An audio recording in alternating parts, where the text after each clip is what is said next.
वह फूट फूट करके रोने लगा। तब संत भगवान ने आत्मदेव जी महाराज का भविष्य देखना प्रारंभ किया। जैसे उन्होंने भविष्य को देखा, बोला रे ब्राह्मण देवता, तुम्हें इस जन्म क्या, तुम्हें अगले 7 जन्म तक कोई संतान नहीं है। अब तो आत्मदेव जी महाराज और फूट फूट करके रोने लगा। बोला अरे महाराज, अभी तो मुझे 1 जीवन की कष्ट थी, आपने तो 7 जीवन का कष्ट बता दिया। अब तो मुझे कुछ निवारण आप ही को बताना पड़ेगा। और पैर पकड़ करके जोर जोर से रोने लगा। बोला कुछ भी हो जाए, आपको ही मेरा निवारण करना पड़ेगा, मेरा कष्ट को दूर आपको ही करना पड़ेगा। जब चरण पकड़ करके रोने लगा तो संत का आत्मा जानती है ना, मां की आत्मा की तरफ होती है। जिस तरह से किसी बच्चा कहीं पर रोता हुआ कोई मां देख ले, उसकी आत्मा में बहुत दर्द होने लगती है। उसी तरह संत अगर किसी को रोते हुए देख ले, उनकी आत्मा में अपने आप दर्द होने लगता है।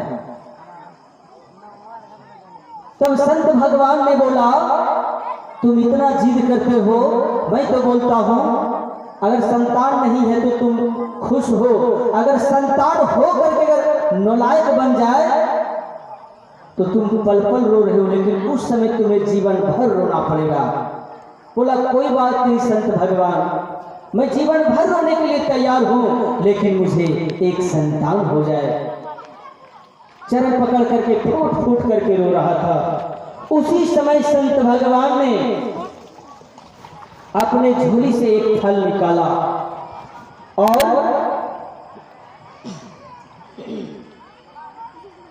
अपने झोली से एक फल निकालकर उस आत्मदेव जी महाराज के हाथ में दे दिया। बोला जाओ इस फल को तुम अपनी पत्नी को खिला देना, अगर भगवान चाहा तो तुम्हारे घर भी संतान हो जाएगा, संतान खेलेगा, संतान तुम्हारे पलना पर झूलेगा। आत्मदेव जी महाराज को बहुत खुशी हुई संतों की वाणी सुनकर। उस फल को हाथ में लिया और संत भगवान को प्रणाम किया और खुशी से पागल होते हुए घर चला आया। जैसे घर आया, धुंधली देवी गेट पर बैठी हुई थी। बोला ओ भगवान, लो संतों ने फल दिया है, इस फल को तुम खाएगी, तुम्हें जरूर संतान हो जाएगा। अब मन में धुंधली देवी सोचने लगी बेचारी, क्योंकि धुंधली देवी तो कुछ ज्यादा सोचती थी ना। अब वो धुंधली सोचने लगी कि फल खाने से कोई संतान होता है, पक्का मेरे पतिदेव को किसी बाबा ने बहका दिया है, पक्का मेरे पति को किसी बाबा ने बहका दिया है। लेकिन क्या करती धुंधली देवी, इतना प्यार से आत्मदेव जी महाराज उस फल को धुंधली देवी के हाथ में दिया कि धुंधली देवी से स्वीकार कर लिया। स्वीकार करके बोला कि मैं इसे अभी रख देती हूँ, नहा धोआ करके मैं फल को खा लूंगी। तो आत्मदेव जी महाराज को और खुशी हुआ कि मेरी पत्नी नहा धोआ करके इस फल को खाएगी। फिर आत्मदेव जी महाराज नहा धोआ करके पूजन पाठ कराने गांव की तरफ चले गए। उसी बीच में जब धुंधली देवी आज घर से नहीं निकली तो पड़ोसी को लगने लगा धुंधली देवी मर तो नहीं गई, क्योंकि रोज का रोज आती थी समाज में, सबको कुछ ना कुछ करती थी। आज धुंधली देवी क्यों नहीं घर से निकली? तो उसी के घर में 2-4 ठूस की पड़ोसी आ गई। आने के बाद धुंधली देवी से पूछी, बोला क्या कहे बहन, कल मेरे पतिदेव कहीं गए थे, उनको कोई संत भगवान मिल गया, कोई बाबा मिल गया, इनको बातों में बहला दिया है, बोला है एक फल दिया है, बोला ये फल खाने से या फल खाने से मुझे संतान हो जाएगा। बताओ बहन, अगर फल खाने से संतान होती तो हम कितने कुंटल फल खा चुके हैं, क्योंकि हम ब्राह्मण की पत्नी हैं। हर रोज कर्मकांड पूजा कराने जाते थे ब्राह्मण देवता, हर रोज फल लाते थे। हम बताओ बहन कितने कुंटल फल खा लिए, लेकिन कहां संतान हुआ। अगर फल खाने से संतान होती तो इतने कुंटल हम फल खाएं तो क्या हमें संतान नहीं होती? तब तो सबको लगने लगा कि बात तो सही है, तुम ब्राह्मण की पत्नी हो, तुम्हारे पति देव हर रोज फल लाते हैं, अगर फल से संतान होती तो तुम्हारे घर में रहने की जगह भी नहीं रहती। इसीलिए बोला उस फल को रख दो। 10 मिनट और बाद बस रख दिया। इसके बाद 10 मिनट और बाद रे इसके बाद सुन रहा है। धुंधली देवी बोली अपने पति देव को कि हम फल खा लेंगे, आप अपना काम कीजिए। बोले ठीक है। दूसरे दिन भी वो फल नहीं खाई थी।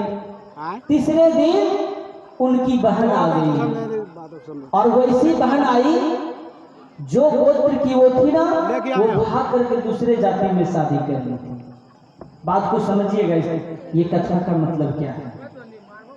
उनकी बहन भाग करके दूसरे जाति में शादी कर ली थी, और इतना संतान था उनके पास, खाने की भी नहीं मिल रही थी। उसी बीच में उसकी बहन आ गई, और तब धुंधली देवी अपने बहन को बताने लगी, हे बहन, मेरे पति देव को किसी बाबा ने बहका दिया है, एक फल दिया है, और बोला इस फल खाने से हमें संतान हो जाएगा। तो बताओ बहन, अगर फल खाने से संतान होती तो हम कितने कुंटल फल खा लिए, आज तक संतान नहीं हुई, तो यह एक फल खाने से क्या संतान होगी। तब धुंधली देवी की बहन बोली कि हे बहन, अगर ऐसी बात है ना तो इस फल को गाय को खिला दो, इस फल को गाय को खिला दो, क्योंकि तुम्हारे घर में जो गाय है ना वह भी बछड़ा नहीं देती है। तुम खिला दो परीक्षा के लिए, और मैं गर्भ से हूँ, 9 महीना जैसे पूरेगा मैं तुम्हें बेटा दे दूंगा, तुम उसके बदला में बहुत सारे धन दे देना। बोले हाँ बहन, बहुत अच्छी बात बोली। धुंधली देवी वो फल ले जाकर गाय को खिला दिया, और वह नाटक करने लगी, पेट में कपड़ा बांध करके नाटक करने लगी। आत्मदेव जी महाराज को लगा संतों का फल प्रभाव मेरी पत्नी के ऊपर पड़ गया है, अब मैं जाता हूँ, तीरथ करके आता हूँ, 9 महीना के बाद आऊंगा तो मेरे घर में लल्ला खेलेगा। आत्मदेव जी महाराज तीरथ के लिए निकल गए। अब धुंधली देवी को राज मिल गई। जैसे 9 महीना पूरा हुआ, उनकी बहन के गर्भ से बेटे का जन्म हुआ। वो बेटे को अपने पास ले आए और उसी को खिलाने लगा। जब आत्मदेव जी महाराज को लगा 9 महीना हो गया, अब घर चलना चाहिए, वहां जाएंगे तो पत्नी को देखेंगे, घर में छोटा सा लल्ला को देखेंगे। जैसे आत्मदेव जी महाराज आए घर, तो देखे धुंधली की गोद में छोटा सा लल्ला खेल रहा था। आत्मदेव जी महाराज को बहुत खुशी हुई कि आज संतों के प्रभाव से मेरे घर में संतान आया है। इनके बाद कुछ दिन के बाद गाय भी एक बछड़े को जन्म दी, लेकिन पूरा शरीर मानव का और कान गाय का। बोलिए गोकर्ण जी महाराज की, गोकर्ण जी महाराज की। ऐसे उसका नाम अभी नहीं रखा था, हमने बता दिया। तब धुंधली देवी ने आत्मदेव जी महाराज को बोला, क्या करें इस बालक का। बोला मैं तो खुद ब्राह्मण हूं, तो मैं अपने बालक का नामकरण कर देता हूं। बोला क्या रखेंगे। बोले हाँ, मेरा नाम है आत्मदेव जी महाराज, मैं अपने संतान का नाम रखूंगा परमात्म देव जी महाराज।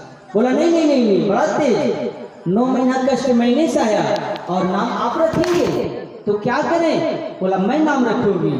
बोला तुम ही नाम रखो।